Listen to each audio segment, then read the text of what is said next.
What is up, YouTube? This is AVAULT here, back again today with you guys, another new Speed Duel Match Duel video.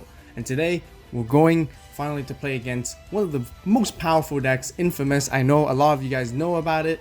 The Serpent Knight Dragon versus the Blade Knight controlled deck. The last time when we played the Serpent Knights, we were against the Dark Magician deck, and you know, the Dark Magician deck is not like extremely competitive or that viable. But now today we're playing the Serpent Knight against one of the top tier decks, the Blade Knight, right here, right now. And it's really interesting. I know you guys really want to see more competitive duels of two really good decks clashing against each other in the current meta. So here it is. And for you guys, as well as it's been 4 months since Scars of Battle already, and Trial of Kingdom is coming up in 2 or 3 weeks or so. Really excited to get that as well. Comment down below if you guys are getting a bot booster box. And because of that, there's really not that many deck profiles or new ideas left to do. I really run out of juice by now. Really can't figure out any of this. The card pool has been probably been fully potentially looked overall. There's no new cards, there's no new combos anymore. So the meta is getting very set. So we're very looking forward to a new meta, and this is why we're on the channel. We're gonna focus more on speed duel matches towards for the rest of the month until the Trial of Kingdom booster box comes out. So comment down below if you guys like this. You know, really cool quality speed duel matches. You know, hit the thumbs up button, like this video, let me know if you guys want to see more of these for sure. And if you guys haven't subscribed yet, be sure to subscribe so you guys don't miss out on any new speed duel content videos on this channel, as well as regular Yu-Gi-Oh! TCG openings that we do on this channel as well. But let's just go straight right into it. So we did lose the stone paper scissors. So we are going first since the opponent wants to go second. As always, this meta is much more favorable going second with the card advantage. And with our opening hand, it's really neat already. We got our combo pieces we needed. Of course, we're playing the Nightmare Sonic Blast skill. And yeah, I'm not going to go into too much beginner details explaining what each card does. We're just going to go into more advanced thinking and knowledge and competitive thinking overall in this video. Right here. So right here we can actually set double cost in, you know, protect with Gentlemander, you know, but we want to actually keep all our combo pieces. I like to play it a little bit like baiting my opponent right here. So I immediately just end my turn right there, you know, so that I can actually begin a counter attack rather than forcefully conduct a Nightmare Sonic Blast in the first turn just to get some card advantage. I don't want to do that actually, because they are playing a Blade Knight deck, and very likely it's a Weevil skill with Aerosol. If we just commit too much in the beginning, we're just going to lose our resources. So we're actually just going to keep it and see what they do first instead. We'll take that attack, 1600, sure, why not. Do not use the Gentlemander here at all. We want to keep him later on to protect our Serpent Knight Dragon. Taking a 1600 right here off the bat is just nothing for us. A heavy back row, so we are a little bit worried, but you know, now it's our turn, we just go straight into it. So we do normal summon double costing right here and use Tribute Doll for it. We don't want to stall any more time any longer. We could have said it, but you know, it's a Blade Knight control deck. They're likely to have a Blade Knight or some kind of warrior monster that can just easily beat into it, so Tribute Doll immediately just goes off right here. With the double costing. The reason why we do the double costing and not the Gentlemander is, once again, Gentlemander must be kept in the hand to protect us and to save Serpent Knight Dragon in dire situations. So we're just going to bring out Serpent Knight Dragon in defense position right here because Tribute Doll doesn't let us attack, and since it has a slightly higher defense points, it's more favorable in this way. And it's actually, even though it's just a 50 attack / defense difference right here, it's very important and it does matter a lot, because if we put that in the attack, a Blade Knight with 2000 attack with the Command Knight boost 2400 just easily swings over us. At least here, Blade Knight will be able to match Blade Knight's attack without kunai, and I do assume they do have a kunai with such a heavy back row, but we're just gonna go straight into our Nightmare Sonic Blast right here and just start our combo rolling. So really good that we rolled and got into our 3 monsters, and we can pop a card and add a card. So as always, as I mentioned, always pop the monster. The monster is much more favorable to pop rather than the back row, because the back row is essentially not as significant when there is no monster on the field. You know, kunais, windstorms, those are fine, you know, they're not harmful to Serpent Knight other than Michizuri really from attacking. But even with Michizuri, they can't chain it with Nightmare Sonic Blast because it misses timing, just so you guys know. So we did grab the Vigilance right here and then lay it out with our monsters. And Vigilance is just great. The opponent knows we have a Vigilance, so they know we're stopping an Aerosol no matter what already, and we can just easily pass turn. So the smart move from them right there, they immediately Dust Tornado our Vigilance so that we can't use it, and we're actually, you know, susceptible to an Aerosol, as I mentioned right here. They just spray us out and we lose. Serpent Knight right here. They summon their Blade Knight and they can swing easily with a 2000 attack. Very, very dangerous. But once again, because of Hidden Parasite, we just take half. So we can take that. No, that's totally fine. That's all good. But if it was a 2000 attack, we might have to consider using the Gentlemander because they could have easily done a kunai or something like that during the damage step, and we have immediately just lose the game right there. So we're okay. Right here, we're top deck into our Gentlemander, which is really great as we set up from last turn. The reason why I put Gentlemander on the top from the last Nightmare Sonic Blast is really just in case they actually Aerosol. So we're thinking ahead. We know Aerosol is highly a card that's easily obtainable from a Blade Knight control deck. You know, very easy to draw into. They play 2 copies. It's common to see on the hand. So right here we can set up our Gentlemander lock combo and basically stall off for time. We're confident that they won't have their second Aerosol just yet because, you know, they just used their first one and the probability is slightly lower. So they swing with command Blade Knight, and then we can just do our Gentlemander lock right here. Extremely powerful.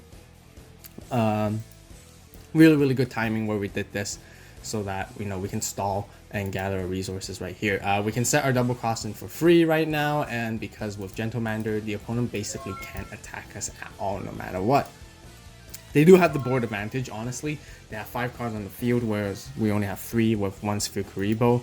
And now here we got Blue Dragon Summoner. So really, we can just only stall for turn and go for resources. I accidentally set that, but I was just meant to put it in defense as well. So we just pass our turn and see what we can get. They passed their turn, and then we drew into our Serpent Knight. You know, we play 3 copies in this deck, of course.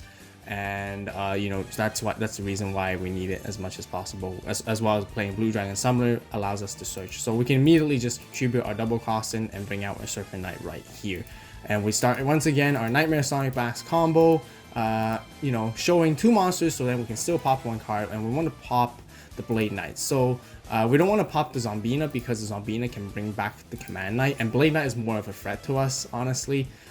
We can't just easily just swing in for an attack because once again they can kunai us, and then we would basically lose our Serpent Knight once again from there. So pop the Blade Knight, and then, you know, we'll swing in the attack with Zombina, and then so that Blade Knight can come back in, which is fine. We also have a Sphere to protect us as well.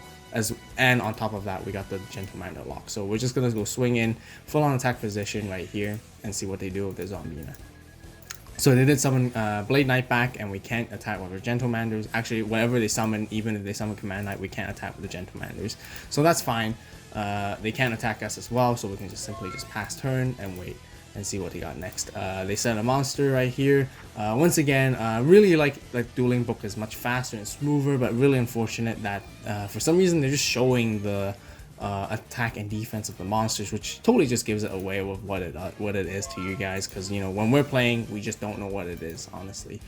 We drew into our Jar of Avarice, a really, really cool tech card. This is a new card from the deck profile. In addition to the deck profile afterwards, you know, this is more like an optimized version overall, and Jar of Avarice is just really, really good to replenish your resources, since Aerosol is such a common card that everyone plays nowadays. And, you know, this card is a really good late game / mid game card, but early game this card is kind of dead draw, just so you guys know. Once again, you know, just go straight into the effect, showing that we got 3 monsters, pop 1, add 1. We pop their face down because, you know, that's more of a threat to us because we don't know what it is, and it turns out to be Zombina. And then we add our Sphere Kuribo for extra protection back to our hand, and then we rearrange, once again making sure that we rearrange with the spell / trap card at the very top, so that we can guarantee at least 2 monsters in our next Nightmare Sonic Blast combo right there. Right now they're looking into what to summon, and yes, because we did pop it with Nightmare Sonic Blast, Zombina is still able to use its effect, just so you guys know, because Zombina starts its own chain, in the graveyard. Although I know you're not allowed to chain to a skill card, but yeah, it starts its own chain in the graveyard, so basically it's able to do that. They summon the Command Knight in attack position, so a little bit worried. They seem confident, they have a really strong back row as usual. Right here, we're just gonna swing into the Blade Knight in defense, you know, nothing to worry about with a damage step kunai or anything like that, and they didn't have one, they didn't use one, so you know, we're getting more confident that they're not using their back row, probably because they don't have the cards they needed. They drew into the card and just have to pass turn.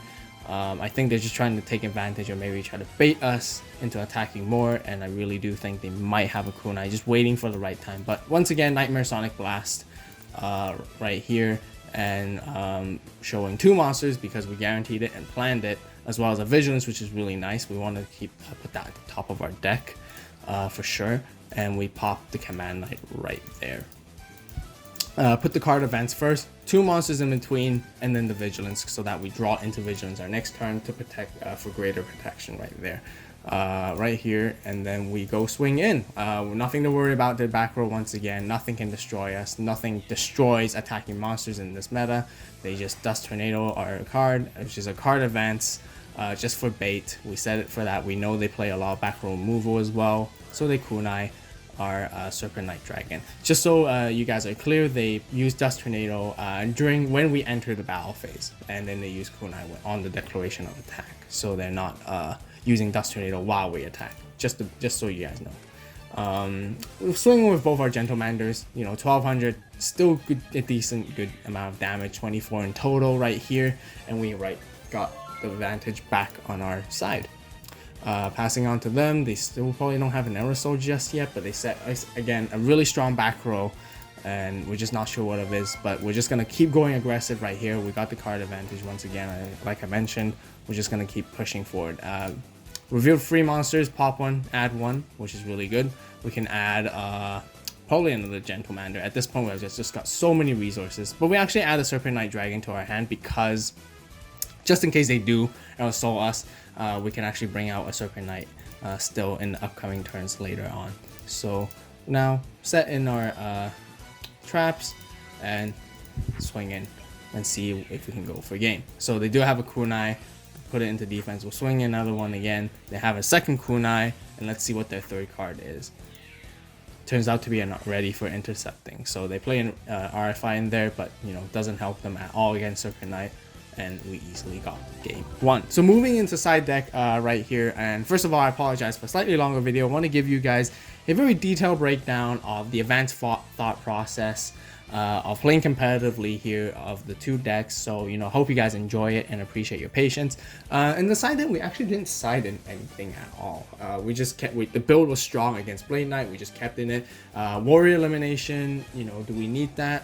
It's a great card to have against Blade Knights, but really since Serpent Knight, you know, almost guarantees a pop monster per turn, Warrior Elimination is not that needed. It's better how we keep it this way with our Champion's Vigilance. We're more scared of the Aerosols more than anything else, because that's the only counter to our deck. So for sure we have to keep the 2 Vigilances no matter what. Jar of Avarice has been great. It works out very well. That would have been the card that sort of would be sided out for Warrior Elimination, but once again, like I mentioned, we really didn't side in anything at all. But if you guys really want to see the side deck, so be sure to check out the Serpent Knight deck profile on the channel that was released a couple months ago, I believe. So almost 2 months actually, I think. Yeah, so be sure to check that out. So moving on to game 2. Of course, once again, we are going first. Card advantage, as mentioned. No decks really thrive from going first during these days at the moment. And right here with our setup, not the greatest, but we have our Blue Dragon Summoner. We can set that, but we're just gonna pass for turn right here. Oh no, sorry, no, we didn't pass for turn. Putting the skill cards back. I apologize. We do set our Blue Dragon Summoner, and we probably don't want to set our Vigilance just yet, just in case if they Night Beam / Tornado it. We just want to keep it. We probably want to set it along with another bait card, just to make it more difficult. We could have set it with the Tribute Doll, but it's kind of too risky. We do want to keep the Tribute Doll to be used as our one and only copy. I mean, not one and only copy, one and only in the hand currently.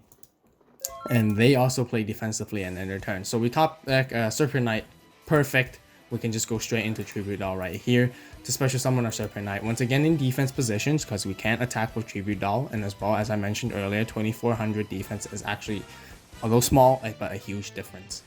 We're also allowed to search another Serpent Knight, so we have a double costing and Serpent Knight right here, so we can get set up for our next Serpent Knight just in case if anything happens. And we go ahead and use our skill first. And right here, surprisingly, we do not reveal more than 2 monsters or 2 or more monsters. We only got 1, so that means we can only add 1 of these cards to our hand.